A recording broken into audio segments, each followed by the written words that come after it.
Assalamualaikum warahmatullahi wabarakatuh. Alhamdulillahirabbil alamin. Wassalatu wassalamu ala asrofil anbiya'i wal mursalin wa ala alihi washabihi rasulillahi ajma'in. Amma ba'du. Pertama-tama marilah kita ucapkan puji syukur kehadiran Allah Subhanahu wa taala yang telah memberikan kesehatan beserta kesempatan kepada saya sehingga saya dapat melaksanakan rekaman video untuk tugas akhir dasar-dasar teknologi pembelajaran pada hari ini. Salawat beserta salam kita hadiahkan kepada Nabi besar kita, yakni Nabi Muhammad SAW, dengan mengucapkan Allahumma sholli ala Muhammad wa ala ali sayyidina Muhammad. Yang saya hormati Ibu dosen pengampu, yaitu Ibu Dr. Anda Eldarni MPD dan Ibu Rahmi Pratiwi MPD. Baiklah, untuk tidak memperpanjang mukadimah, tujuan dari rekaman video ini adalah untuk mempresentasikan PPT hasil dari tugas akhir untuk mata kuliah dasar-dasar teknologi pembelajaran semester ini. Adapun judul dari PPT saya yaitu penerapan teknologi pendidikan di Indonesia. Pada materi ini saya akan mengangkat 3 judul besar. Yang pertama yaitu sistem belajar jarak jauh, yang kedua yaitu sistem pengajaran dengan modul, dan yang ketiga yaitu radio pendidikan.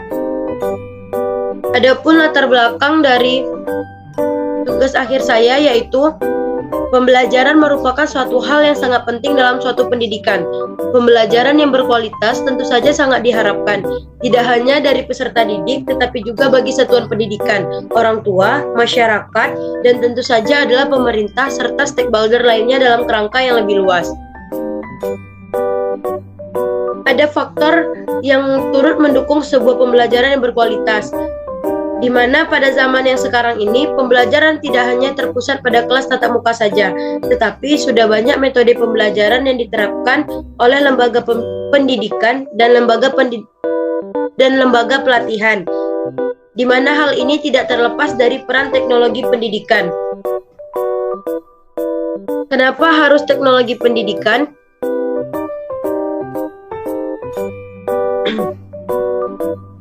Teknologi pendidikan yaitu studi dan praktik yang berlandaskan etika dalam memfasilitasi belajar dan meningkatkan teknologi yang tepat, seperti pembelajaran yang menggunakan jasa internet, sistem sekolah terbuka, lembaga pelatihan,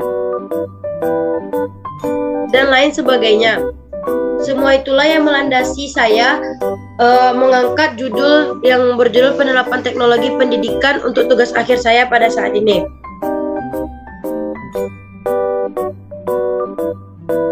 Baiklah, langsung saja kita masuk pada judul besar yang pertama, yaitu sistem belajar jarak jauh.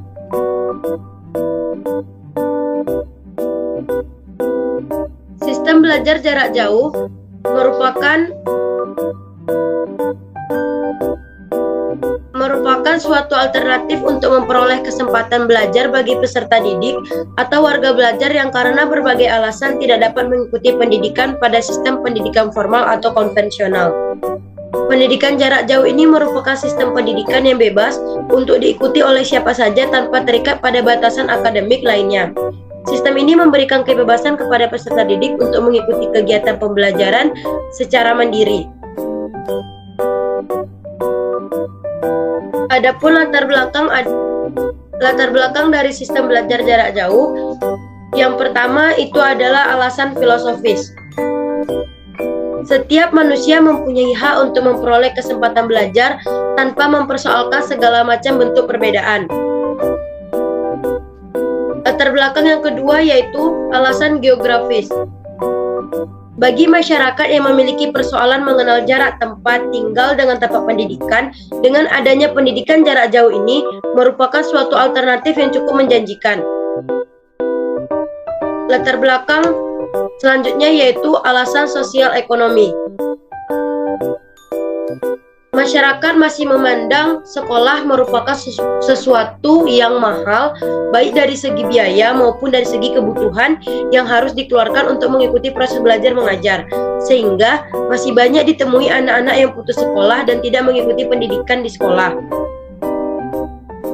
Latar belakang selanjutnya yaitu alasan kesempatan belajar. Banyak anak-anak yang harus memenuhi kebutuhannya dengan bekerja atau mengikuti gerak kehidupan orang tuanya, sehingga anak kehilangan kesempatan dan waktu untuk mengikuti pendidikan secara konvensional.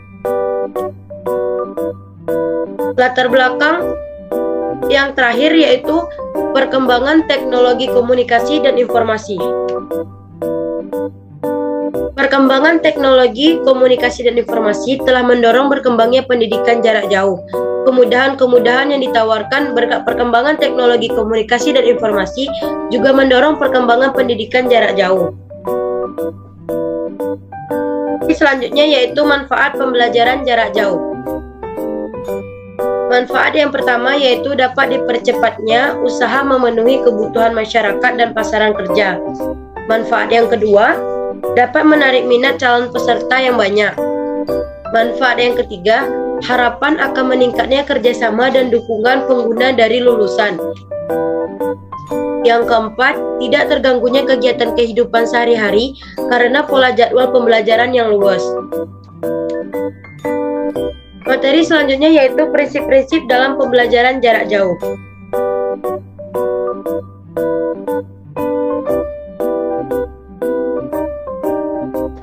Prinsip yang pertama yaitu prinsip kemandirian. Prinsip ini diwujudkan dengan adanya kurikulum yang dapat dipelajari. Prinsip ini diwujudkan dengan adanya kurikulum yang memungkinkan dapat dipelajari secara independent learning. Pelajar dihadapkan pada pilihan yang terbaik bagi dirinya sendiri. Dan mulai pembentukan kelompok belajar, program pendidikan yang digunakan, pola belajar yang disukai, menggunakan sumber belajar yang tepat sesuai dengan kebutuhan, dan penyelesaian program yang ditentukan sendiri oleh pelajar. Bahan-bahan pelajaran yang disediakan berupa paket-paket yang dapat dipilih oleh pelajar, yang didukung oleh pembimbing atau tutorial dan ujian yang dirancang dengan pendekatan belajar tuntas. Peserta didik dengan mandiri dengan sedikit memungkinkan melakukan pertemuan dengan tutor yang bersangkutan. Prinsip yang kedua yaitu prinsip keluasan. Prinsip ini diwujudkan dengan dimungkinkannya peserta didik untuk memulai, mencari sumber belajar, mengatur jadwal, kegiatan pembelajar, mengikuti ujian, dan mengakhiri pendidikannya di luar ketentuan waktu dan tahun ajaran. Kenapa dapat dikatakan luas? Karena peserta didik dimungkinkan untuk berpindah dari pendidikan formal ke pendidikan non-formal atau sebaliknya dari pendidikan non-formal ke pendidikan formal. Prinsip selanjutnya yaitu prinsip keterkinian.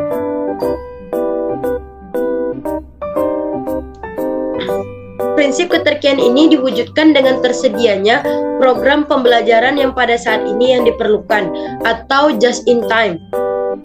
Hal ini berbeda dengan sistem pendidikan dan pelatihan konvensional yang program atau kurikulumnya termasuk buku-buku yang tersedia, yang dirancang untuk mengantisipasi keperluan masa mendatang. Kecepatan untuk memperoleh informasi yang baru merupakan suatu peluang untuk dapat bertahan dan berkembang dalam persaingan bebas. Prinsip selanjutnya yaitu prinsip kesesuaian.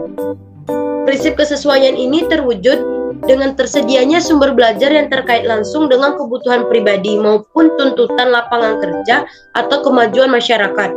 Sumber belajar tersebut bobotnya harus setara dengan kompetensi yang diperlukan, tetapi disajikan dalam bentuk yang sederhana yang dapat dipelajari sendiri tanpa adanya bantuan dari orang lain.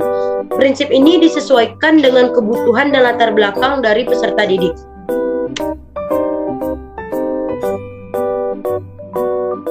Prinsip selanjutnya yaitu prinsip mobilitas. Prinsip mobilitas ini diwujudkan dengan pendayagunaan berbagai macam sumber daya dan teknologi yang tersedia seoptimal mungkin.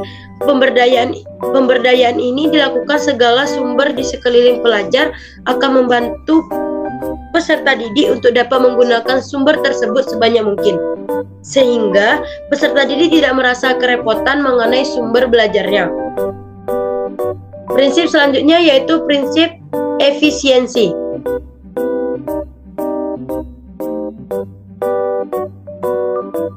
Salah baca yang mobilitas.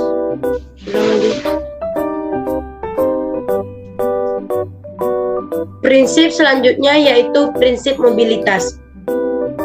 Prinsip mobilitas ini diwujudkan dengan adanya kesempatan bagi pembelajar untuk berpindah lokasi, jenis, jalur, dan jenjang pendidikan yang setara setelah memenuhi kompetensi yang diperlukan. Prinsip selanjutnya yaitu prinsip efisiensi. Prinsip efisiensi ini diwujudkan dengan pendayagunaan berbagai macam sumber daya dan teknologi yang tersedia seoptimal mungkin. Pemberdayaan segala sumber di sekeliling pembelajar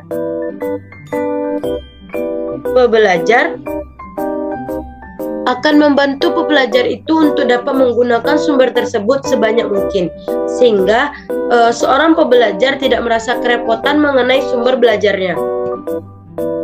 Materi selanjutnya yaitu hakikat pendidikan sistem belajar jarak jauh.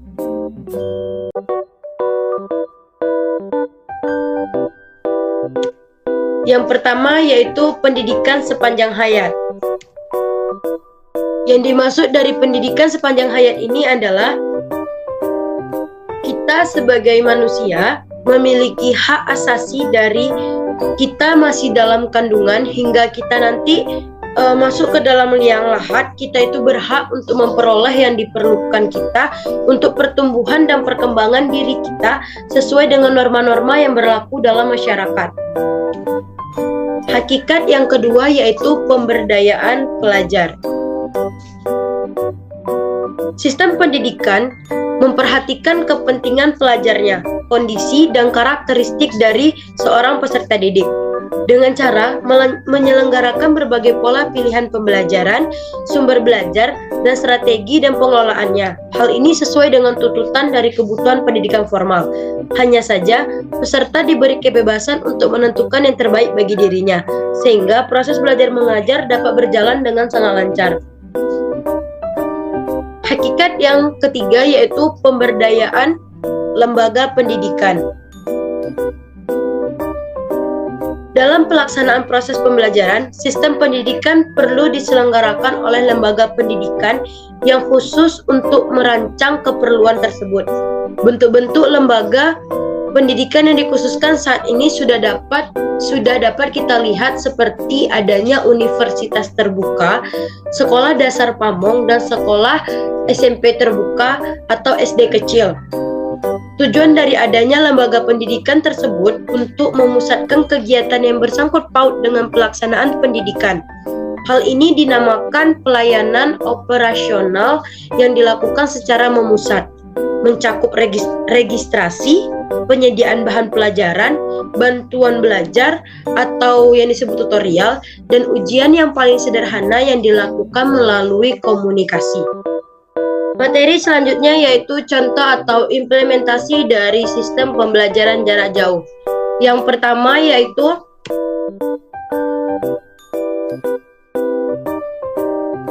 Universitas Terbuka. Universitas Terbuka merupakan perguruan tinggi negeri ke-45 di Indonesia, di mana Universitas Terbuka merupakan salah satu perguruan tinggi negeri yang menerapkan sistem belajar jarak jauh. Sistem belajar jarak jauh yang dilaksanakan oleh Universitas Terbuka terbukti efektif untuk meningkatkan daya jangkau dan pemerataan kesempatan pendidikan tinggi yang berkualitas bagi semua warga negara di Indonesia, termasuk mereka yang tinggal di negara-negara terpencil baik di seluruh Nusantara maupun di berbagai belahan dunia. Jadi bagi masyarakat yang ingin melanjutkan pendidikannya ke perguruan tinggi namun terhalang karena jarak, maka bisa menggunakan sistem jarak jauh yaitu Universitas Terbuka ini. Implementasi yang kedua yaitu SMA Terbuka. SMA Terbuka merupakan subsistem pendidikan pada jenjang pendidikan menengah yang mengutamakan belajar mandiri.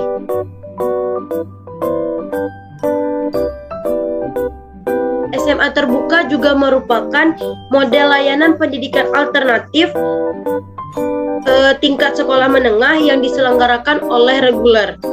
SMA terbuka ini bukanlah lembaga atau UPT yang baru berdiri sendiri, melainkan berinduk pada SMA reguler yang telah ada. Dengan demikian, SMA reguler yang menjadi sekolah induk SMA terbuka menyelenggarakan pendidikan dengan dua mode sistem atau tugas ganda.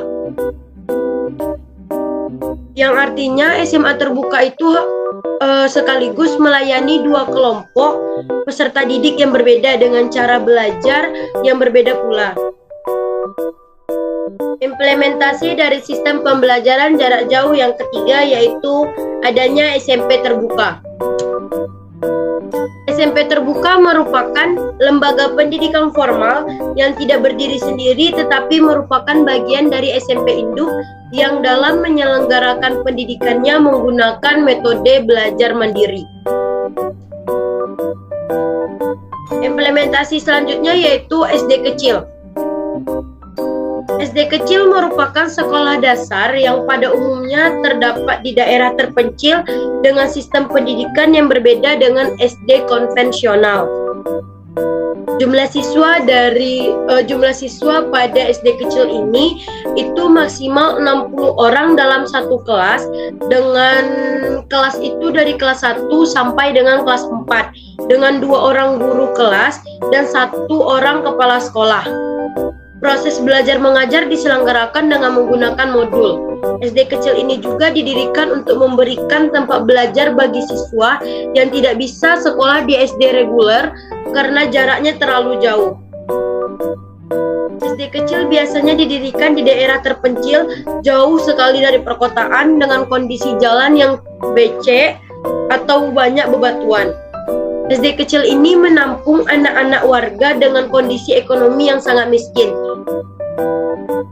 Siswa yang biasanya belajar pada SD kecil ini belajar tanpa menggunakan sepatu, seragam, dan tanpa biaya apapun. Sehingga bagi anak-anak yang kondisi ekonominya sangat miskin bisa tetap merasakan bagaimana rasanya pendidikan itu melalui SD kecil. Sistem implementasi dari sistem pembelajaran jarak jauh yang keempat yaitu adanya SD Pamong. SD Pamong merupakan lembaga pendidikan yang diselenggarakan oleh masyarakat, orang tua dan guru untuk memberikan pelayanan bagi anak yang putus sekolah atau anak yang tidak dapat dengan secara teratur belajar di sekolah. Banyak sekali anak-anak di negara kita itu putus sekolah bukan karena mereka itu bodoh, tetapi karena mereka tidak bisa bersekolah seperti biasa. Karena mereka harus membantu orang tuanya mencari nafkah,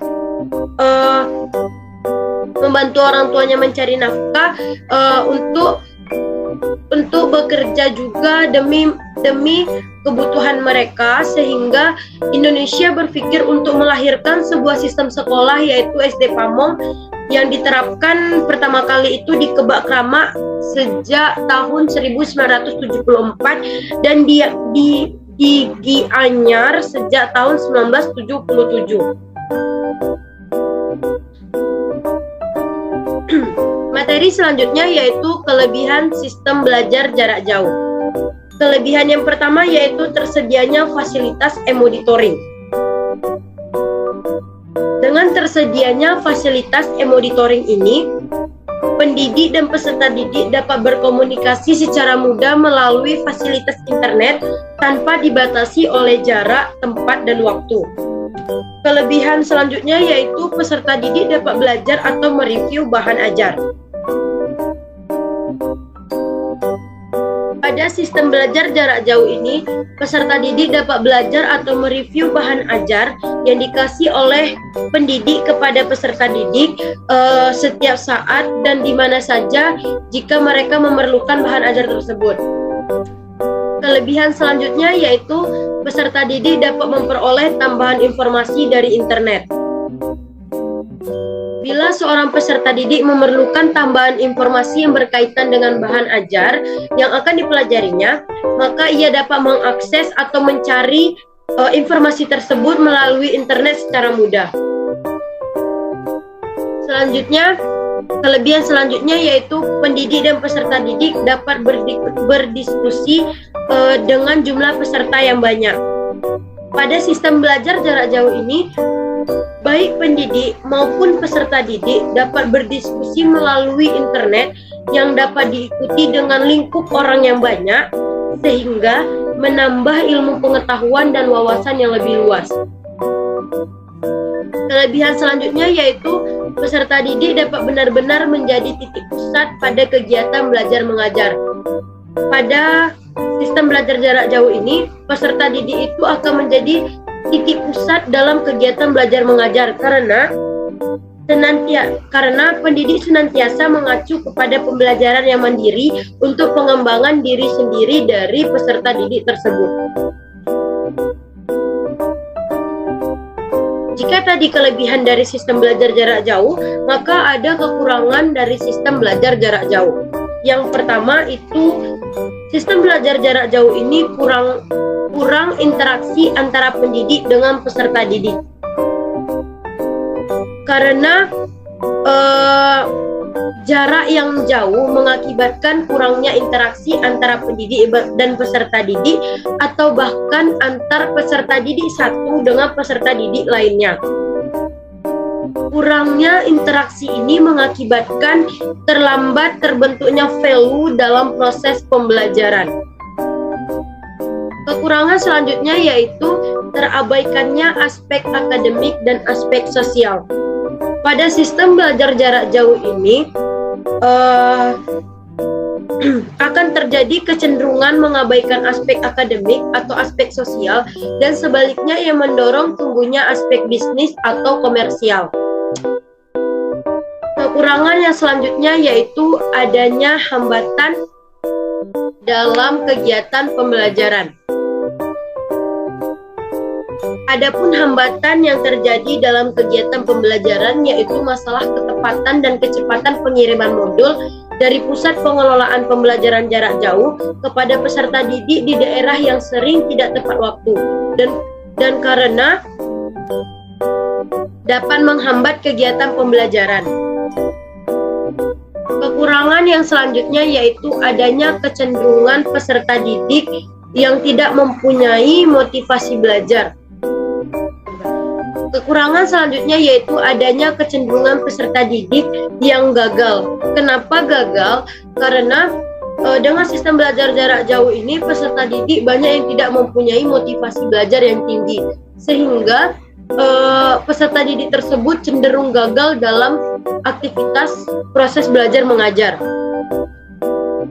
Kekurangan yang terakhir yaitu diperlukannya dukungan administratif yang banyak.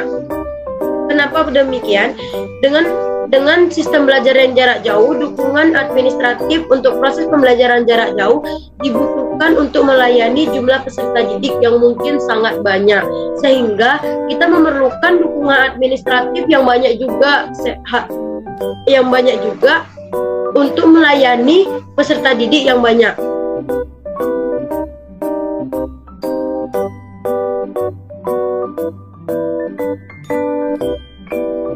Judul besar yang kedua yaitu sistem pengajaran dengan modul.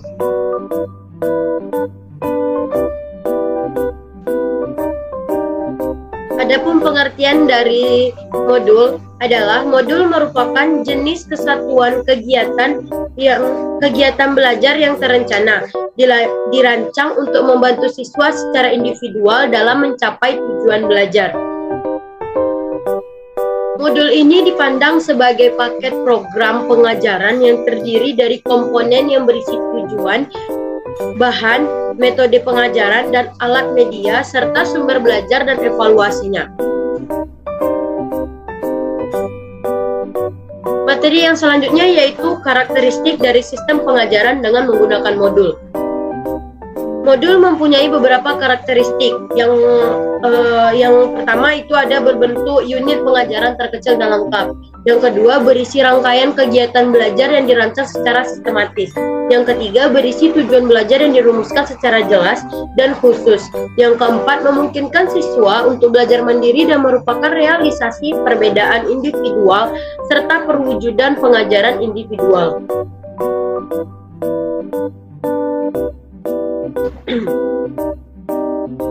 Materi selanjutnya yaitu tujuan sistem pengajaran dengan menggunakan modul.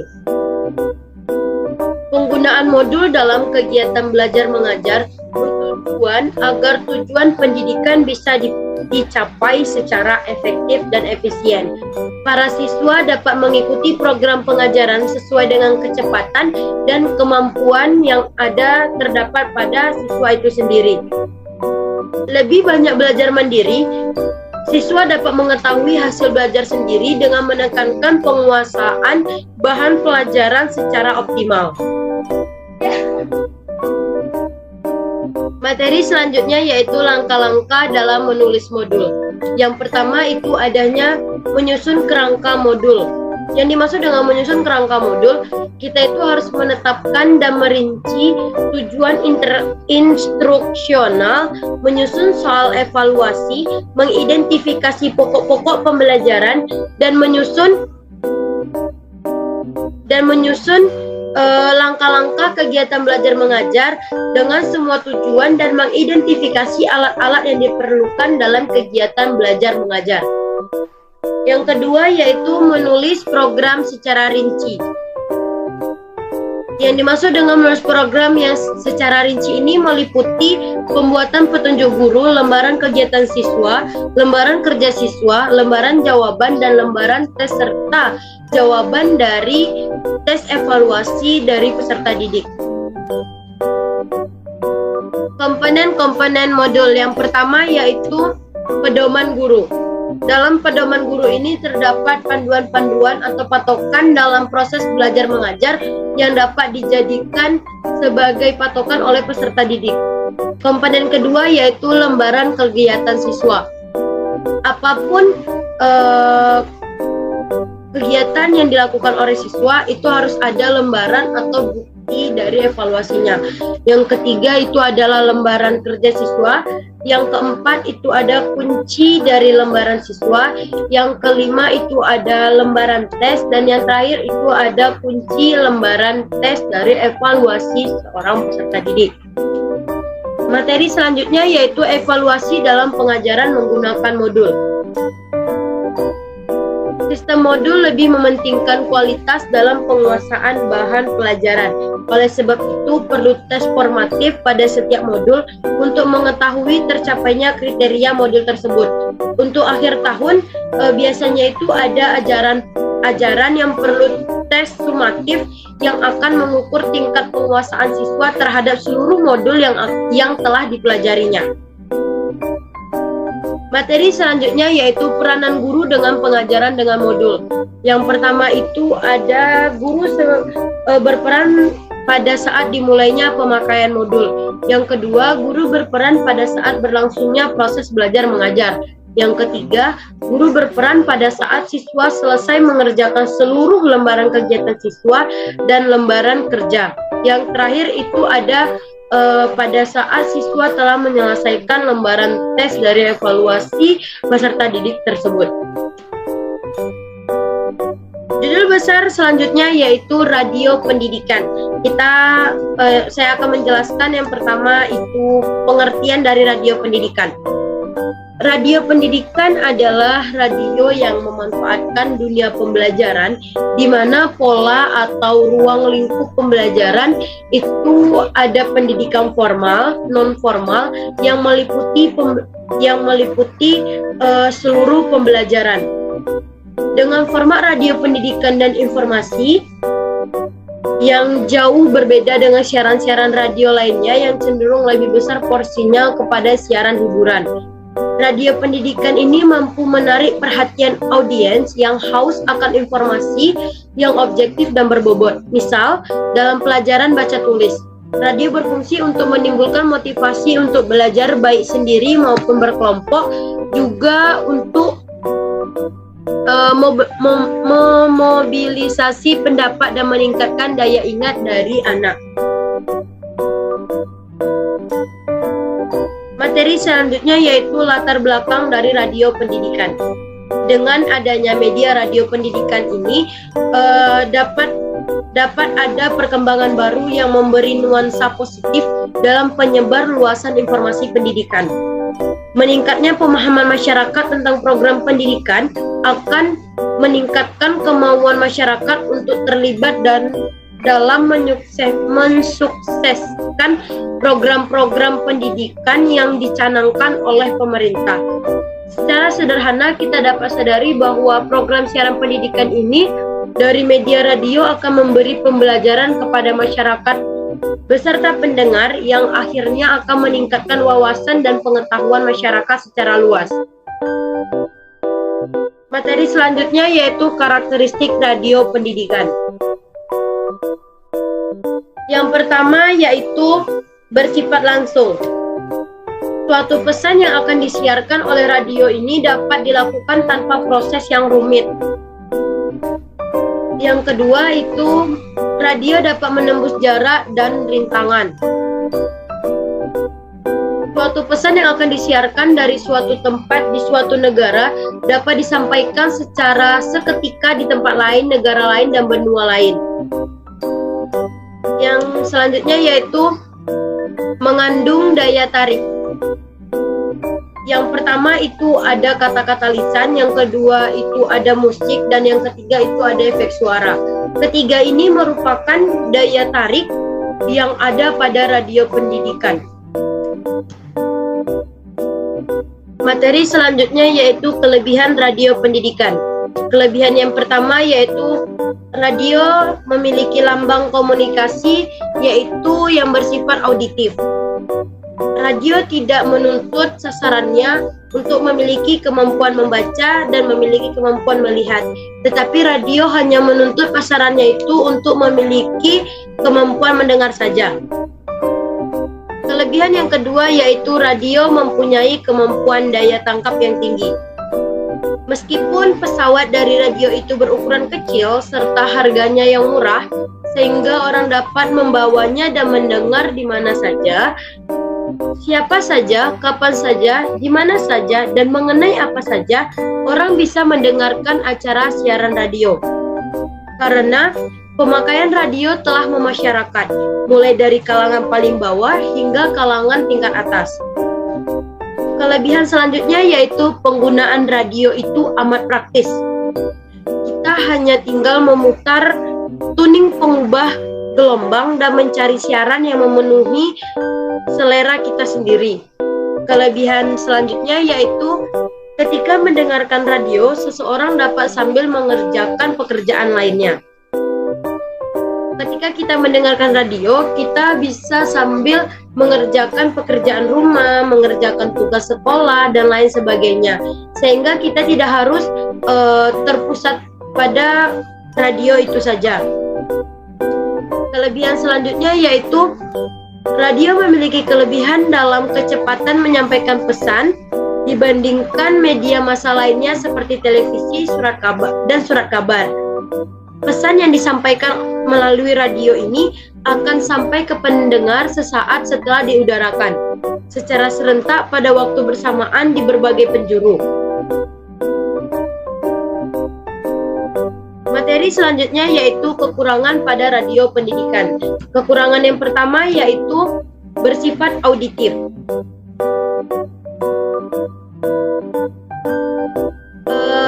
Sifat radio yang auditif ini tidak hanya menjadi kelebihan dari radio, tetapi juga menjadi kekurangan pada radio pendidikan. Kenapa begitu? Dalam penggunaan media radio pendidikan ini, kita itu harus benar-benar memiliki konsentrasi, khususnya pada indera pendengaran. Kita harus memiliki konsentrasi pada indera pendengaran kita, karena media ini hanya berputar sekilas saja dan tidak ada siaran langsung atau kilas baliknya. Kekurangan yang kedua yaitu belum mampu menyajikan hal yang bersifat kompleks. Radio pendidikan ini belum mampu menyajikan hal-hal seperti rumus-rumus pada matematika, fisika, dan kimia sehingga kurang efektif jika diterapkan pada materi pembelajaran yang bersifat berhitung. Kekurangan yang ketiga yaitu materi yang disajikan kurang mendalam. Radio ini sangat sukar menyiarkan acara-acara yang banyak ragamnya. Hal ini terjadi karena alat pendengaran manusia lebih rendah daya tangkapnya daripada alat penglihatan. Jadi jika pendengaran kita tidak berfungsi dengan baik, maka materi yang akan kita terima itu akan kurang tersampaikan dengan baik kepada kitanya. Kekurangan yang selanjutnya yaitu radio tidak bisa diterapkan kepada audiens yang bermasalah pada pendengaran. Kenapa demikian? Karena radio pendidikan ini harus menuntut pasaran atau sasarannya itu untuk memiliki konsentrasi yang cukup tinggi pada indera pendengar. Sehingga materi yang disampaikan lewat radio pendidikan ini dapat disampaikan secara baik dan diterima secara efektif oleh pendengar. Materi selanjutnya yaitu manfaat radio pendidikan. Dengan adanya radio pendidikan ini tentunya membuat pelajaran itu lebih menyenangkan. Anak-anak dapat menikmati cerita atau dongeng melalui radio dengan karakteristik suara saja, tetapi mampu membangkitkan daya imajinasi anak itu sendiri. Selain itu, radio juga masih dipandang oleh para pemilik opini sebagai saluran yang mempunyai pendengar efektif. Artinya, baik guru yang menyampaikan materi pembelajaran maupun siswa sebagai audiens bisa saling bertukar pendapat tentang materi pelajaran yang disampaikan. Hanya itulah materi dari tugas akhir mata kuliah Dasar-Dasar Teknologi Pembelajaran saya ini. Lebih dan kurang saya mohon maaf. Saya Yulia Irwanda undur diri. Wassalamualaikum warahmatullahi wabarakatuh. Dadah.